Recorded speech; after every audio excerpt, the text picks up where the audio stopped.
Bismillahirrahmanirrahim. Saya tahu semuanya. Jangan sampai ada ucapan itu di dalam diri kita. Yang mengetahui segala sesuatu hanya Allah tabaraka wa ta'ala. Allah maha mengetahui. Allah mengetahui segala yang gaib. Tidak ada istilah gaib bagi Allah tabaraka wa ta'ala. Ya, yang gaib bagi Allah sama dengan yang zahir. Istilah gaib dan zahir itu hanya bagi siapa? Bagi kita makhluk Allah Subhanahu wa ta'ala. Tapi bagi Allah semuanya nyata, semuanya kelihatan, semuanya diketahui oleh Allah Subhanahu wa ta'ala. Tidak ada sesuatu pun di darat, di laut, tidak ada dahan yang jatuh, yang gugur dari pohonnya, tidak ada biji yang tersimpan dalam bumi yang kita semua tidak mengetahuinya. Tidak ada sesuatu yang basah, yang kering, kecuali sudah dicatat oleh Allah Subhanahu wa ta'ala di Lauhil Mahfuz. Ya, inilah Rabb kita Allah tabaraka wa ta'ala yang maha mengetahui segala sesuatu. Ya. Apabila kita menyadari bahwa Allah maha mengetahui, apa manfaatnya bagi kita? Manfaatnya diantaranya ketika kita melakukan suatu ibadah, kita akan melakukan ibadah tersebut dengan baik, ya, dengan sempurna. Bukankah Allah Subhanahu wa ta'ala menginginkan ya dari kita kalau kita melakukan ibadah itu atau melakukan sesuatu kita lakukan dengan baik, ya kan? Sebagaimana Rasulullah SAW bersabda, "Innallaha yuhibbu iza amila ahadukum amalan an yutqinahu." Sesungguhnya Allah Subhanahu wa ta'ala suka apabila seseorang di antara kalian melakukan suatu pekerjaan, dia lakukan pekerjaan tersebut dengan rapi, dengan bersih, dengan cakap, ya, dengan sempurna. Ya, kemudian juga ketika kita menyadari bahwa Allah Subhanahu wa ta'ala mengetahui segala sesuatu, maka ketika orang tidak memberikan apresiasi, tidak memberikan pujian, tidak memberikan sanjungan ketika kita mengerjakan suatu ibadah, kita tidak akan kecewa. Kenapa? Karena Allah Subhanahu wa ta'ala melihat apa yang kita lakukan. Paham ini? Umpamanya kita melakukan suatu ibadah atau melakukan suatu kebaikan, lalu tidak ada orang yang memuji kebaikan kita tersebut, tidak ada orang yang mendukung kebaikan kita tersebut, jangan kecewa. Kenapa? Allah mengetahui kebaikan tersebut. Innama nut'imukum liwajhillah la nuridu minkum jazaa'an wala syukura. Sesungguhnya, ya, di antara ucapan-ucapan orang beriman adalah sesungguhnya kami memberi kalian makan semata-mata karena Allah tabaraka wa ta'ala. Kami tidak menginginkan ya ucapan terima kasih, kami tidak menginginkan balasan dari kalian. Ya. Begitu juga pentingnya kita mengetahui bahwa Allah Maha mengetahui adalah ketika ada dorongan melakukan dosa dalam diri kita. Bukankah kita semua punya nafsu untuk melakukan dosa? Karena manusia kan ada apa? Ada jiwa manusia itu namanya nafsun ammaratun bisu, yaitu jiwa yang selalu memerintahkan kepada yang buruk. Ketika jiwa kita, hawa nafsu kita memerintahkan kita melakukan sesuatu yang buruk, lebih-lebih lagi ketika tidak ada orang, maka apa? Kalau kita menyadari Allah mengetahui apa yang kita lakukan, maka kita akan apa? Akan tercegah, terhenti dari melakukan perbuatan dosa tersebut. Paham ini? Sebagaimana diceritakan apa? Di zaman Khalifah Umar ibn Khattab radhiyallahu taala anhu, ya, bahwa ada seorang ibu yang tengah malam dia berkata kepada putrinya, ibu yang miskin, tinggal di di tempat yang terpencil dari kota Madinah. Kemudian apa kata ibu tersebut kepada putrinya? Kata ibunya, sesungguhnya kita hari ini hanya memperoleh sedikit susu, ya kan? Supaya susu kita banyak dan laku, ya, kita dapat untung yang besar, kita campurkan susu kita ini dengan apa? Dengan air. Ya, kata putrinya itu apa? Kata putrinya itu, bukankah Khalifah Amirul Mukminin Umar bin Khattab telah melarang hal itu, wahai ibu? Kata ibunya apa? Sesungguhnya Amirul Mukminin tidak ada di sini. Padahal Umar bin Khattab ada di luar sedang patroli apa? Malam hari dengan pembantunya yang bernama siapa? Aslam, ya. Sesungguhnya kata ibunya, Umar tidak ada di sini. Apa kata anak perempuannya itu? Jika Umar tidak melihat, jika Umar tidak mengetahui, sesungguhnya Rabbnya Umar melihat dan mengetahui. Paham, ya? Nah, sadari dalam diri kita. Ketika kita ingin melakukan sesuatu perbuatan dosa, sadari bahwa Allah senantiasa mengetahui apa yang kita lakukan. Ya, maka kesadaran kita terhadap pengetahuan Allah tersebut akan membuat kita terjauh, terhenti dari apa? Dari perbuatan dosa tersebut. Paham nih? Kemudian Syekh melanjutkan, ahata bi kulli syai'in ilma. Allah ilmunya meliputi segala sesuatu. Kalau kita ilmunya mendetil enggak terhadap sesuatu? Atau hanya sebagian aja yang kita ketahui? Sebagian saja. Ya, tapi Allah tabaraka wa taala ilmunya meliputi segala sesuatu. Tentang diri kita mungkin sebagian saja yang kita ketahui, tapi Allah Subhanahu wa taala mengetahui segala sesuatu. Allah mengetahui kapan kita akan meninggal. Allah mengetahui berapa rezeki kita dalam kehidupan ini. Allah mengetahui dari ibu yang mana kita dilahirkan. Allah mengetahui siapa nanti ketika kita belum lahir.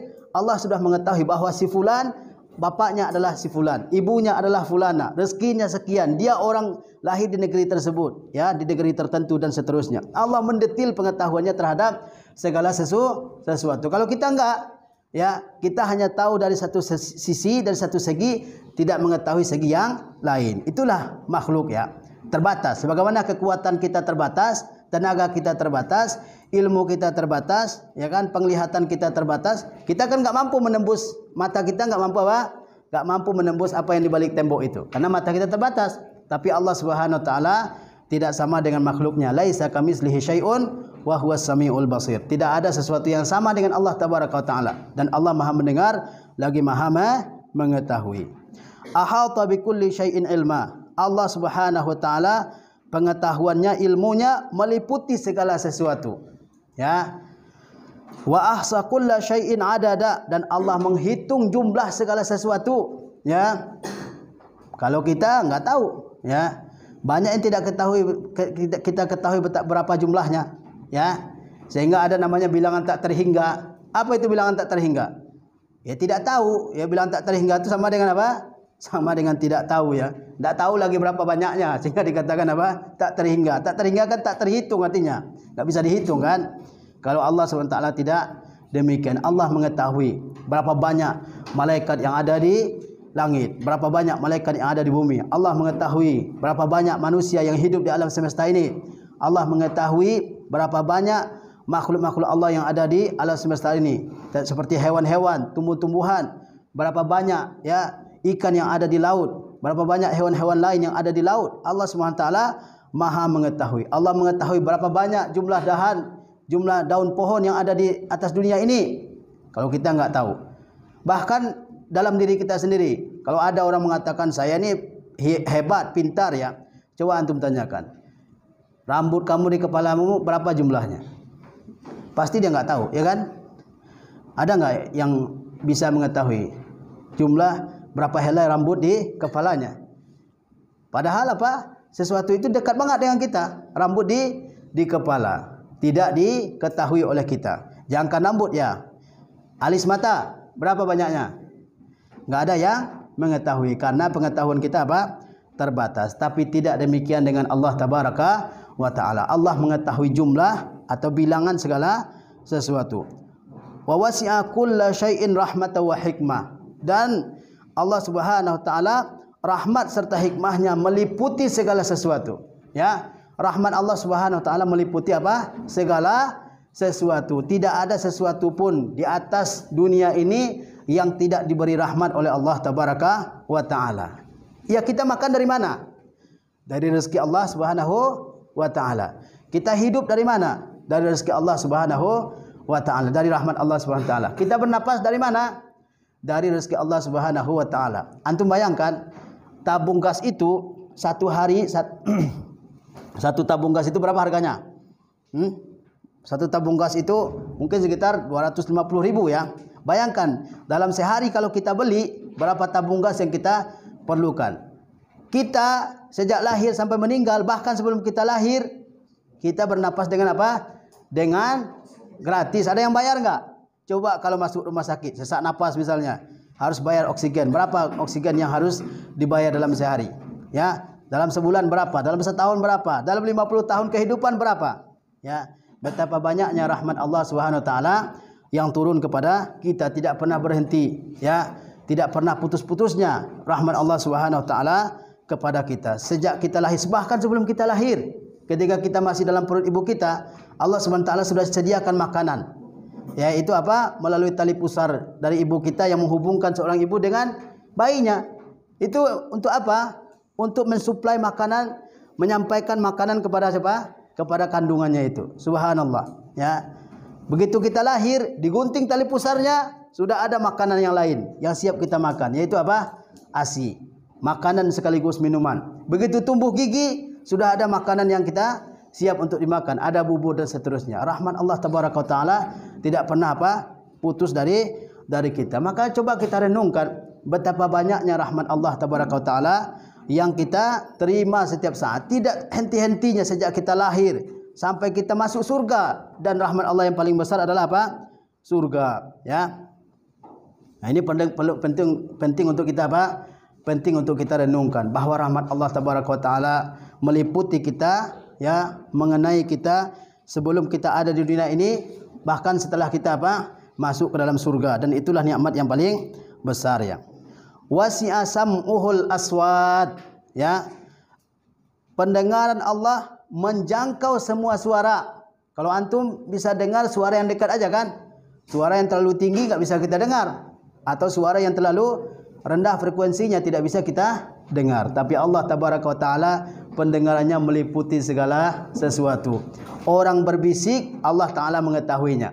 Sehingga Allah mengatakan apa? Ma yakunu min najwa thalathatin. Apa ayatnya? Lanjutannya.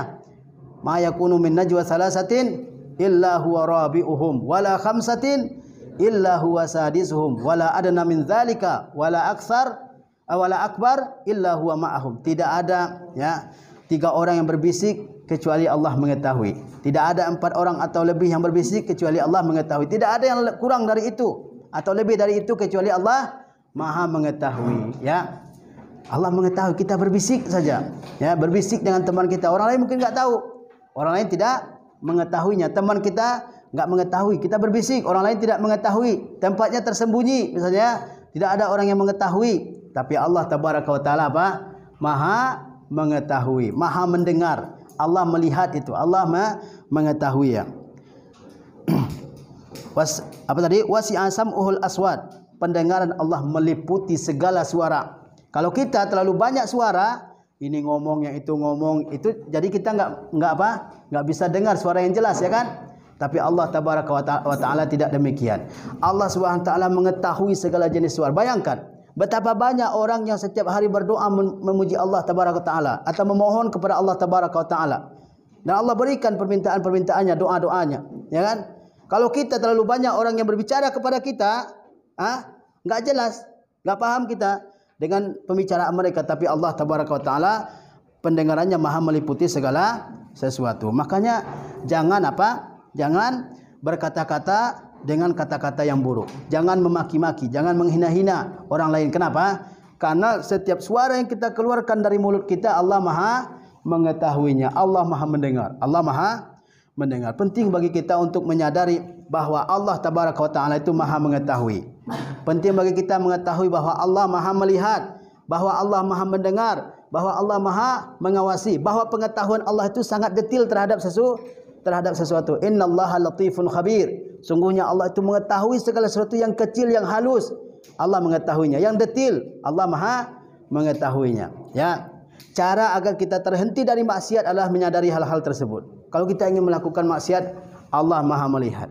Kalau kita ingin melakukan suatu dosa, Allah maha mendengar. Allah maha mengawasi, ya kan? Nah, ini penting bagi kita, ya. Untuk coba bayangkan. Kalau di suatu tempat, misalnya di ruangan ini, penuh dengan CCTV di setiap sudut, antum mau enggak melakukan maksiat di situ? Mau enggak? Coba. Pasti apa? Enggak mau. Ya kan? Pasti enggak mau. Kenapa? Ada CCTV. Nanti orang melihat saya melakukan suatu maksiat, misalnya apa? Pencurian misalnya. Ini hanya terkait dengan manusia sama manusia. Yang CCTV itu juga terbatas, ya kan? Bagaimana dengan Allah tabaraka wa taala? Makanya kita